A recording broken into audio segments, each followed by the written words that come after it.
Ассалаумағалейкум ағайындар.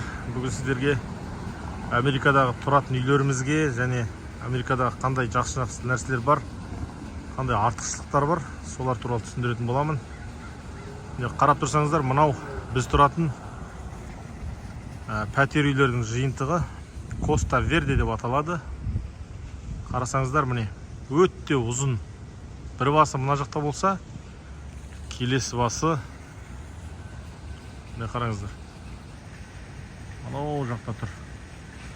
Бұнда енді адам өмір сүру үшін бүкіл жағдай жасалған. Қараңыздар, міне барлық жер бетон төселген, көгалдандырылған, бүкіл жағдай жасалған. Қазір мен сіздерге көрсетейін, қандай артықшылықтар бар, қандай ерекшеліктер бар, соны көрсетемін. Міне мына жерді қарасаңыз, міне Коста Верденің жалпы картасы тұр.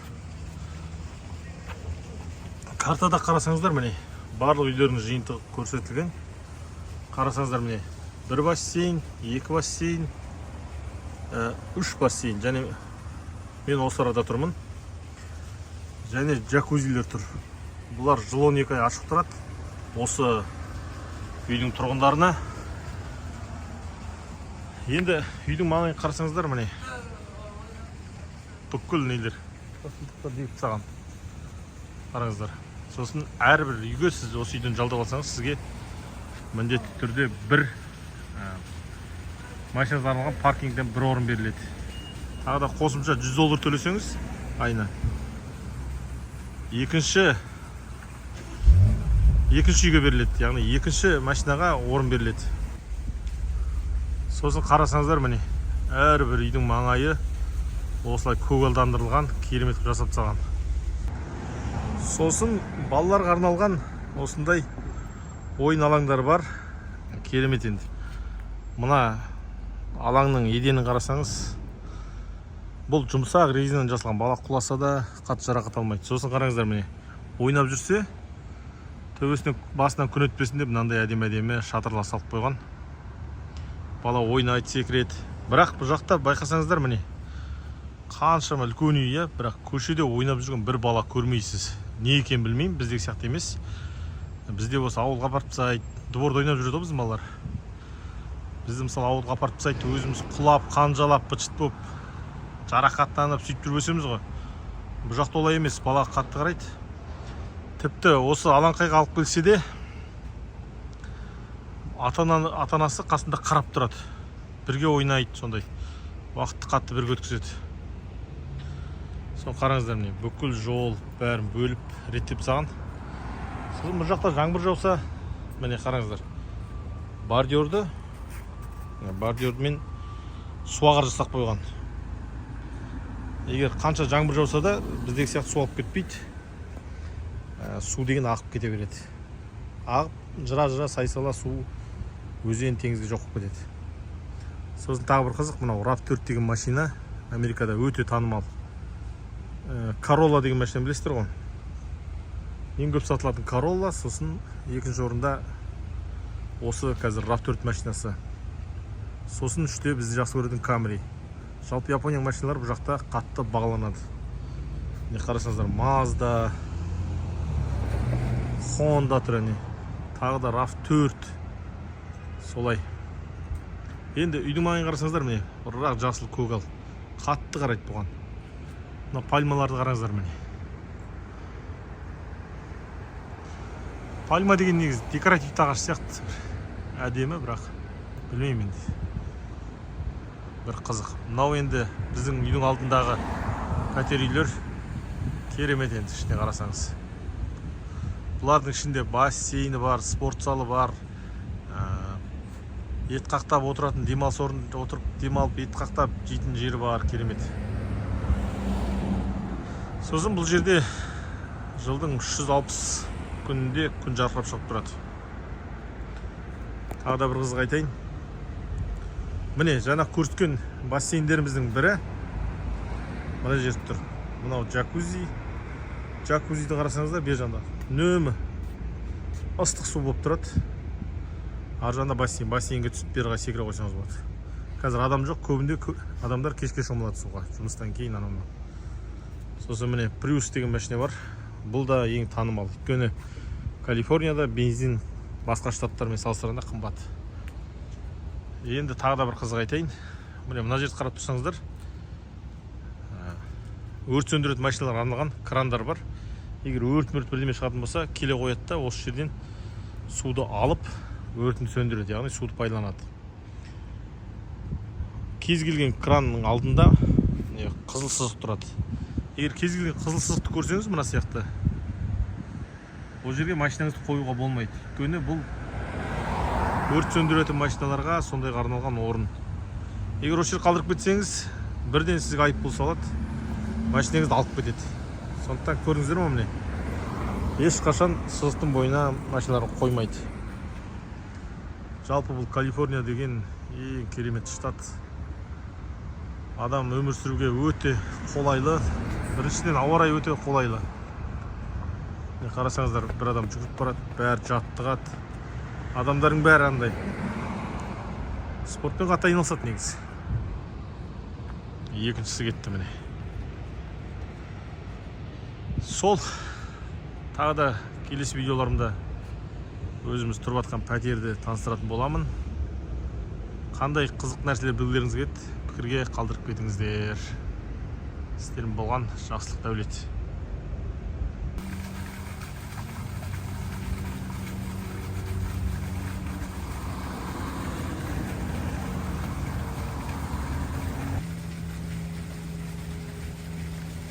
Мынау біз тұратын район Ла-Хоя деп аталады.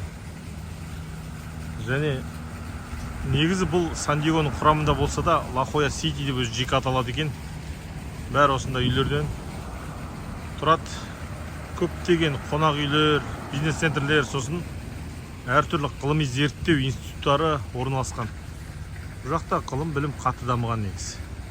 Кез келген нәрсені зерттеп, түбіне жеткізіп тастайды ғой үшін. Мына қараңыздар. Сіздерге тағы бір қызық айтайын. Мына үйлер міне. Мына үйлер 5 этаж болса да, 5 қалып тұрса да, бәрі ағаштан салынған. Ай. Бір-бір итеткен қатындар десең, Мына үйлер бәрі ағаштан жасалған. Қабырғасы 10 сантиметр ғой. Қорқасың. Бірақ енді өте технологияны мықты, өте берік салынады. Тағы да бір қызық ақпарат осы үй туралы. Бұл үйде көбінде қазақтар тұрады.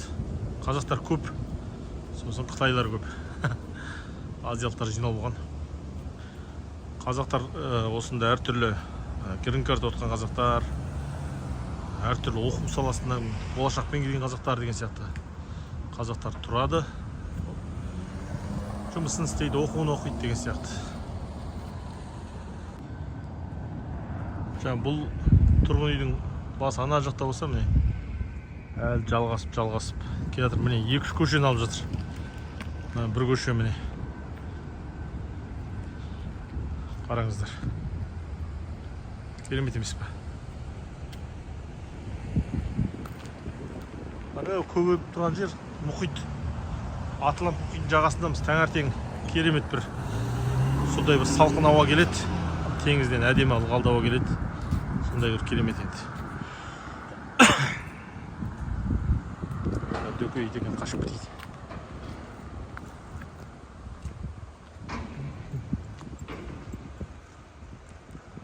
Сосын бұл жақта жаңағы жеткізу қызметі қатты дамыған. Амазон, неше түрлі бәрі осылай алып келеді. Мынау машиналар бәрі доставкадан тұрған машиналар ғой. Бір қасық болса да магазиннен бір алмайды ғой адамдар. Бәрін Амазоннан тапсырыс беріп алдырады. Дәл осы бөлімшесінде біз тұрамыз осы үйдің. Қараңыздар енді. Мына жерде міне пошта қызметі бар. Сізге келеді, поштаның бәрі осында келеді, осында салып кетеді. Енді бір қызық жер. Біздің қазақтардың жиі бас қосатын жері ол міне барбекю зона деп айтады. Яғни демалып отыратын жер. Мына жерде келіп 3 сондай пеш бар, міне қараңыздар. осы пештерді етті қақтап ана жерде отырасың. Мына жерде міне жаңа не бар,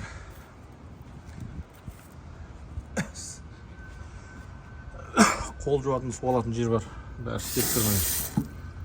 Бірақ та кетерде мына жер тазалап жинап кетуіміз керек.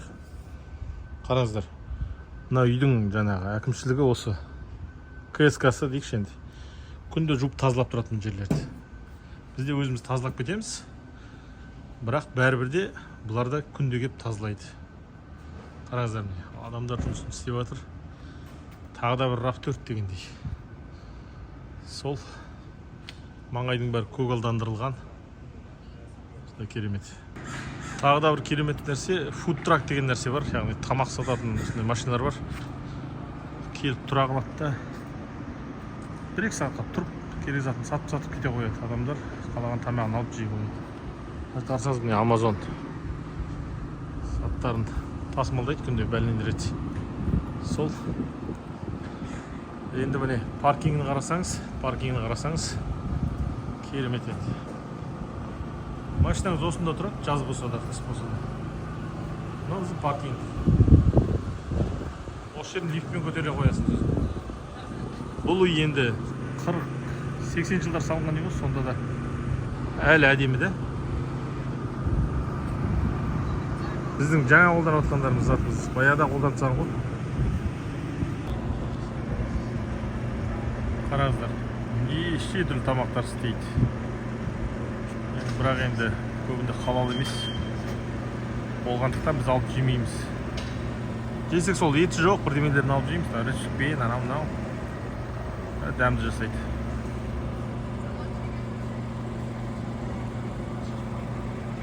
Ана жерде мысалы үлкен қоқыс тастайтын жәшік бар, үлкен заттар сонда лақтырып қоямыз. Әбден Қытай қызғаныш. Қазақ ұқсайды. Видеоға түсіріп жатқанда мынау адам мен кадрыма түсіп қалды мына жерден. Кешірім сұрап жатыр ғой. Өте сыпайы болады халық, өте сыпайы. Кәдімгі біздегі сияқты емес, өте сыпайы болады. Өте сыпайы, амандасады, керемет адамдар.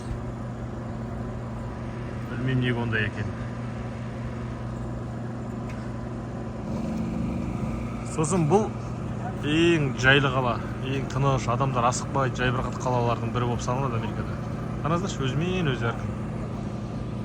Бір қыз кетіп барады, өзімен өзі сөйлесіп, ешкімде шаруасы жоқ. Ешкімде шаруасы жоқ қой.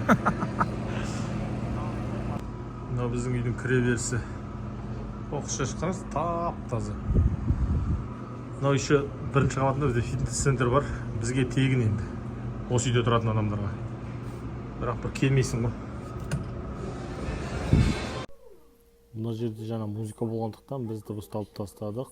Өйткені авторлық құқық деген нәрсе бар.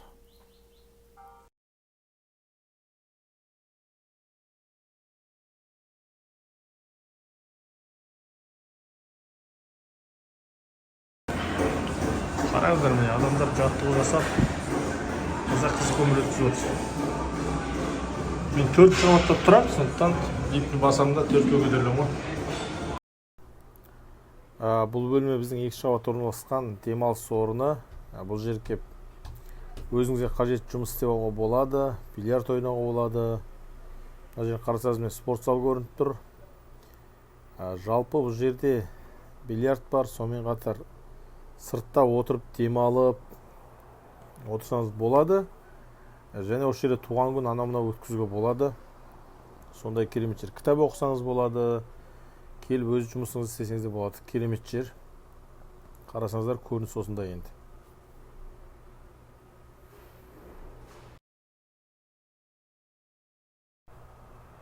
Жаңағы демалыс орнының жалғасы көріп тұрғандарыңызға бильярд, сосын тағы ар жағында конференц зал. Не жасаңыз келеді, соның бәрі бар. Кітапхана бар, ноутбугыңызды әкеп, отырып, өз жұмысыңызды жасаңыз болады, интернет бәрі бар мына жерде. Алдыңызда көріп тұрған кабинетте адамдар жұмыс істеп отыр. Тіпті солардың да компьютерін қолдансаңыз болады.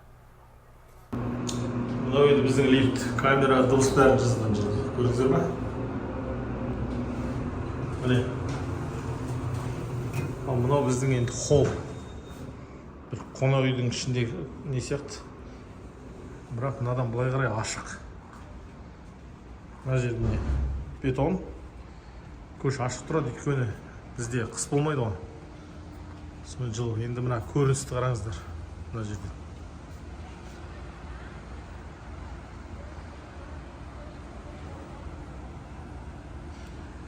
Сосын бұл жақта үйлерді қарасаңыздар, жатақхана сияқты. Жалғыз кіре беріс болады, содан кіресінде бұлай жүріп өтесің. Саты бәрі, көшелер жарық, бүкіл инструкция бар, эксит, әр үйдің номері көрсетіп тұрады. Сол мынау міне демалып отыратын жер. Және көрсеттім сіздерге. Осылай. Келесі видеода бұйыртса үйдің ішін көрсететін боламын. Әзірге осы. Каналымызға жазылып, лайк басып, пікірлеріңізді қалдырыңыздар. Келесіде Америка туралы не білгілеріңіз келеді, соны айтыңыздар.